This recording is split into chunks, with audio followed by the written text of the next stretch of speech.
يغضب بي ولا يغضب بي. قرآن کہتا ہے ہم نے ہر چیز کو جوڑوں میں یعنی پیئرز میں پیدا کیا. بٹ ویٹ، سائنس کہتی ہے بیکٹیریا کو پیئر میٹنگ کی ضرورت ہی نہیں. وائرسز نہ تو میل میں آتا ہے نہ فیمیل میں، اور کچھ لیزرڈز بغیر میل پارٹنر کے ہی بچہ پیدا کر دیتا ہے. کریٹکس کا ماننا ہے کہ قرآن سائنٹیفک ایرر سے بھرا پڑا ہے. صدیوں سے لوگوں کا یہی خیال تھا کہ ہر جاندار کو اپنی نسل برقرار رکھنے کے لیے میل اور فیمیل پارٹنرز کی ضرورت ہوتی ہے. لیکن ماڈرن سائنس نے بہت سے حقائق سے پردہ اٹھایا ہے، جیسے کہ ویب ٹیل لیزرڈ جو بغیر میل پارٹنر کے ہی بچہ دیتی ہے. بیکٹیریا بغیر میٹنگ کے ہی 1 سے 2 ہو جاتے ہیں. فنجائی کے میٹنگ کے ہزاروں اقسام ہیں. بہت سے پودے بغیر کسی جوڑے کے اپنے جیسا پودا بنا لیتے ہیں. اور قرآن کہتا ہے سورہ 51 آیت 49 میں، ہم نے ہر چیز کو جوڑوں میں پیدا کیا تاکہ تم غور و فکر کر سکو. ایک بار پھر غور کرتے ہیں اس آیت پر. جیسے کہ اسی آیت میں کہا گیا ہے، قرآن کو پہلے سے پتا تھا کہ لوگوں نے غور و فکر کیے بغیر ہی سوال داغ دینا ہے. آئیے عربک ورڈ پر غور کریں. جو لفظ استعمال ہوا ہے زوجین، اس کا صرف یہ مطلب نہیں کہ نر اور مادہ.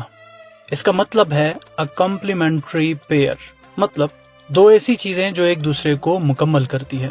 مثلا دن اور رات، پازیٹیو اور نیگیٹو، الیکٹرون اور پروٹون. پیئر صرف بائیولوجی میں نہیں بلکہ فزکس، کاسمولوجی، حتیٰ کہ لاجک میں بھی ہے. بیکٹیریا بائنری فشن کے ذریعے اپنی نسل بڑھاتا ہے. اس عمل میں ایک بیکٹیریا تقسیم ہو کر 2 بن جاتے ہیں اور دونوں اینٹیٹیز آلموسٹ ایک جیسے ہی ہوتے ہیں. یہ فشن عمل پیئرنگ کی ہی ایک صورت ہے جہاں ڈپلیکیشن اور پیئرنگ کی مکمل ہم آہنگی نظر آتی ہے. سب سے پہلے بیکٹیریا کے ڈی این اے کا ایک مکمل پیئر بن جاتا ہے، ایک اوریجنل اور ایک کاپی. یہاں آپ کو کوئی رینڈمنس نہیں دکھتا، زوجین دکھتا ہے. وائرسز کو اکثر ڈیفینیشن میں جاندار نہیں سمجھا جاتا.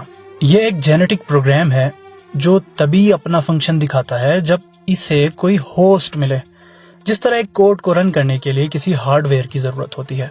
ایون ان پروگرامنگ لاجک ہمیں ڈویلٹی نظر آتی ہے، 0 and 1، on and of, true and false. Like wise virus اور ہوسٹ بھی ایک پیئر ہی دکھا رہا ہے. سوچ کے دیکھیں 1400 سال پہلے کوئی کتاب اتنا بڑا دعویٰ کر رہی ہو. قرآنی لاجک is absolutely amazing. اب بڑھتے ہیں ویب ٹیل لیزرڈ کی طرف. ویب ٹیل لیزرڈز چھوٹے ریپٹائلز ہیں جو south western U S, Mexico اور ساؤتھ امریکہ میں پایا جاتا ہے. ان کے کچھ اقسام ان یوزول ہیں کیونکہ حیرت انگیز طور پر ان میں کوئی میل ہے ہی نہیں. جی ہاں، سب کے سب فیمیلز. پھر بھی یہ انڈے دے کر ریپروڈکشن کا عمل جاری رکھتی ہے. ان کے ہاں ریپروڈکشن ایک خاص عمل سے ہوتا ہے جسے سائنس پارتھینوجینیسس کہتے ہیں. اس عمل میں ایک انڈا میل پارٹنر کی انوالومنٹ کے بغیر ہی فرٹیلائزڈ ہو جاتا ہے اور بچے کی ڈیولپمنٹ سٹارٹ ہو جاتی ہے. In like human and animals جنہیں میل اور فیمیل دونوں کی ضرورت ہوتی ہے بیبی کرنے کے لیے، یہ لیزرڈ صرف فیمیل کے ذریعے ہی یہ کام انجام دیتی ہے.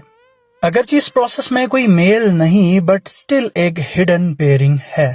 یہ لیزرڈ باری باری میل اور فیمیل کا رول پلے کرتی ہے.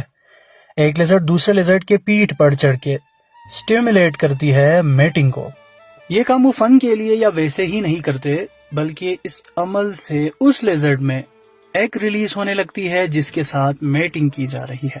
اس عمل کو سائنس سوڈو کوپیولیشن کہتی ہے. یہ عمل لیزرڈز کے جسم کو ٹرک کر کے ایگ ریلیز کرنے لگتا ہے جیسے کہ ریئل میٹنگ میں ہوتی ہے. So even though both are females, but قرآن کا دعویٰ اگین سچ ثابت ہو جاتا ہے کہ ہم نے ہر چیز کو پیئرز میں پیدا کیا. اگرچہ دونوں فیمیلز ہیں بٹ سٹل ایک میل کا اور ایک فیمیل کا رول پلے کر رہی ہے، اور کچھ ٹائم کے بعد یہ دونوں اپنے اپنے رولز سوئچ کر لیتے ہیں. یہ اسپیشل اسپیشی ہمیشہ سے ہی فیمیل نہیں تھی. سائنس کے مطابق یہ اسپیشیز تب وجود میں آئی جب 2 مختلف اسپیشیز میل اینڈ فیمیل نے پاسٹ میں میٹنگ کی تھی. ان کی پیئرنگ سے ایک نیو ہائیبرڈ اسپیشی تیار ہوئی جس نے بعد میں اس ضرورت کو ہی ختم کر دیا کہ ان کے لیے کوئی میل پارٹنر کی ضرورت بھی ہے. اس پروسیس میں جینیٹک ویریشن بہت کم آتی ہے جو کہ رسکی ہوتی ہے سروائیول کے لیے، دا سروائیول آف دا فٹسٹ. اس لیے یہ طریقہ نیچر میں بہت ریئر ہے. یہاں پر امپورٹنٹ بات یہ ہے کہ اوریجنل کریشن میں بھی ایک پیئر انوالوڈ تھا. بہت سے پودوں کے بھی میل اور فیمیل پارٹس ہوتے ہیں جو کہ اسی سیم فلاور میں ہی ہوتے ہیں. اسٹیمن میل پارٹ جو کہ پروڈیوس کرتا ہے پولن جسٹ لائک سپرم. کارپل اور پسٹل فیمیل پارٹ ہوتا ہے جو ریسیو کرتا ہے پولن، اور اس طرح بیج بننے کا عمل شروع ہوتا ہے. یہاں پر بھی قرآنی لوجک فٹ آتی ہے. ماشاء اللہ. پاک ہے وہ ذات جس نے جملہ اقسام کے جوڑے پیدا کیے، خواہ وہ زمین کی نباتات میں سے ہو یا خود ان کی اپنی جنس یعنی نوع انسانی میں سے، یا ان اشیاء میں سے جن کو یہ جانتے تک نہیں. یہاں قرآن دعویٰ کرتا ہے کہ ایسے پیئرز بھی ہے جن کے بارے میں انسانوں کو علم تک نہیں. تو کیا قرآن سائنٹیفکلی غلط تھا؟ ہاں، اگر آپ پیئر کو صرف میل یا فیمیل ہی سمجھتے ہیں، جو کہ غلط ہے. پر اگر آپ عربی زبان، اس آیت کا کنٹیکس اور سائنس کو مد نظر رکھ کے دیکھیں تو یہ آیت نہ صرف سائنٹیفکلی کریکٹ ہے بلکہ اس کا اشارہ کائنات کے گہرے رازوں کی طرف بھی ہے جو انسان کو سوچنے کی طرف دعوت دے رہی ہے کہ ہر چیز پارٹ ہے ایک ایسے بہترین سسٹم آف پیئرز کا. یہ آیات کنٹراڈکشن نہیں بلکہ ان آیات نے ہاتھ پکڑ کے سائنس کو چلنا سکھایا ہے. سبسکرائب کریں اگر آپ اس طرح کے لاجیکل ریسرچ بیس قرآنی آیات پر اٹھائے گئے اعتراضات کے جوابات چاہتے ہیں. کامنٹس کریں کون سے دوسرے سائنٹیفک ایررز کو ہم انویسٹیگیٹ کریں اپنی نیکسٹ ویڈیو میں، کیونکہ جہاں کرٹکس ہو جائے لاجواب اسے کہتے ہیں اولو الالباب. اللہ حافظ.